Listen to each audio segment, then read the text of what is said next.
Good morning and welcome back to Withrow Urban Homestead.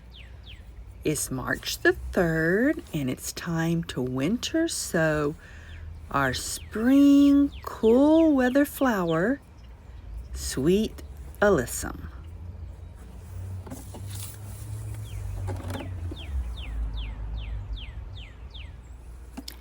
It's a tiny spring cool weather flower that you tend to see in edges and spilling out of containers.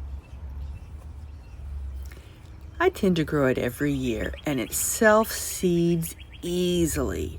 This specific variety is painted carpet. It's a mixture of pink, white, and purple flowers.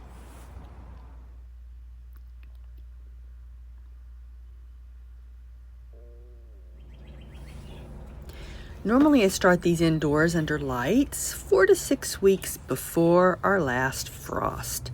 And here in North Central Maryland, that's around April 30th.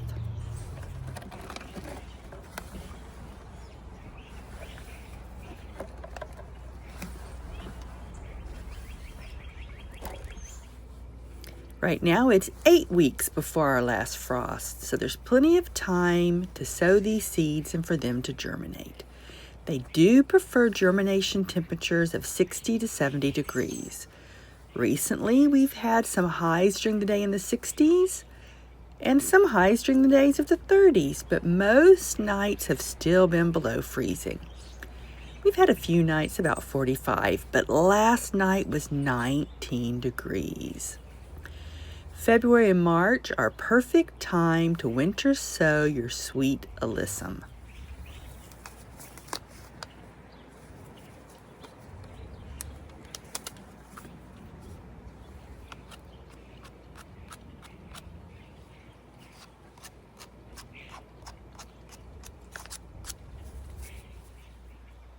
The seeds are tiny, and some of them stuck to the glue on the packet tab.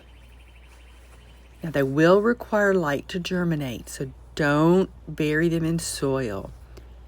I'm going to sprinkle on the seeds and just pat them in and spray them with some water. Warm water from the house.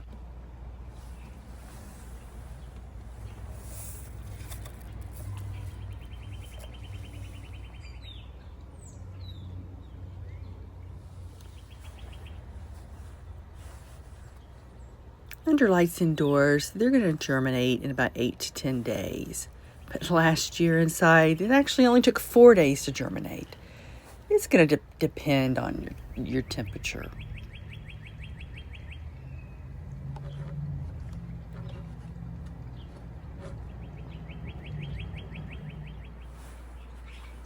You can direct sow sweet Alyssum. My research said whenever the soil can be worked. So I assume that means once it's not frozen. Another place said wait until right at your last frost. So to me, that's kind of conflicting information. But these do self-seed easily. So if you direct sow, I would sprinkle it on heavily. You don't need to thin your plants later.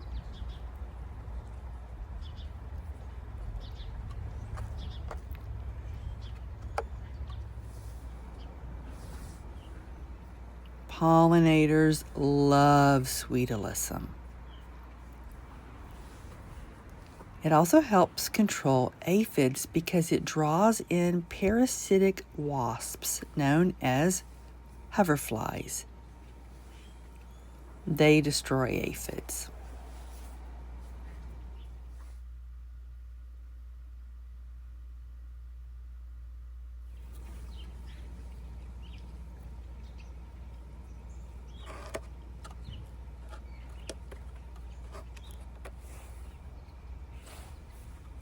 It's a very low plant, only 2 to 8 inches tall. They like to spread out, so you will see them on borders, and they make great filler.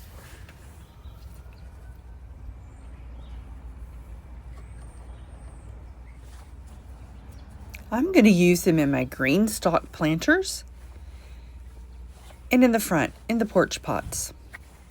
I already have some planted from the fall, and that should self-seed, but I want more.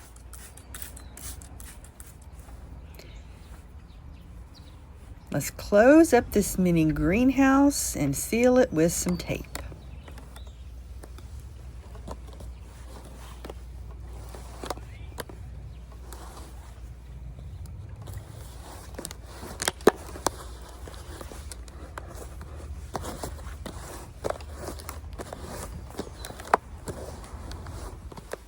Make sure the tape sticks really well. You don't want any gaps.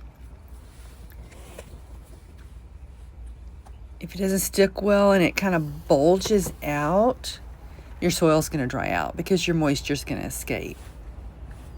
So check back with your new containers the next 2 days. And if you see any gaps, retape it and spray in some warm water. I noticed the kale this morning. It felt really light, and yes, there was a gap. Now, it hadn't germinated, luckily. And it was the different kind of milk jug that has the thinner plastic. So I retaped the gaps and sprayed in some warm water.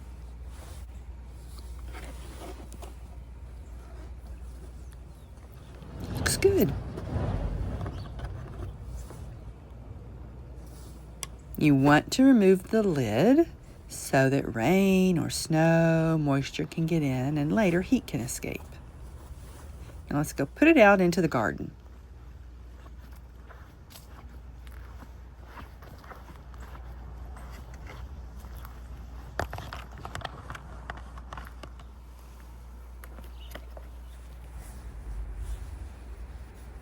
I plan to transplant these about 2 weeks before our last frost. Here, that means mid-April.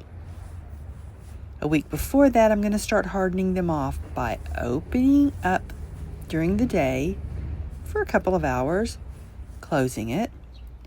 The next day, open it up for a little bit longer, close it, and keep doing that for a week so it can get used to the weather.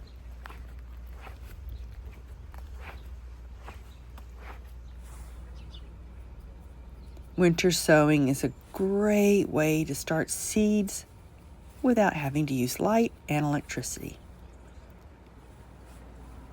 And without having to babysit your seedlings. Just put your containers out, and when it hits the right temperature, they're going to germinate. But do make sure you overseed your containers, because if you have a warm spell and they germinate, and then multiple days of a really cold weather in a row, they could die, but more seeds will germinate the next warm spell. Come back and check our progress. The lettuce we sowed 12 days ago has started to germinate. There's some green leaves in there.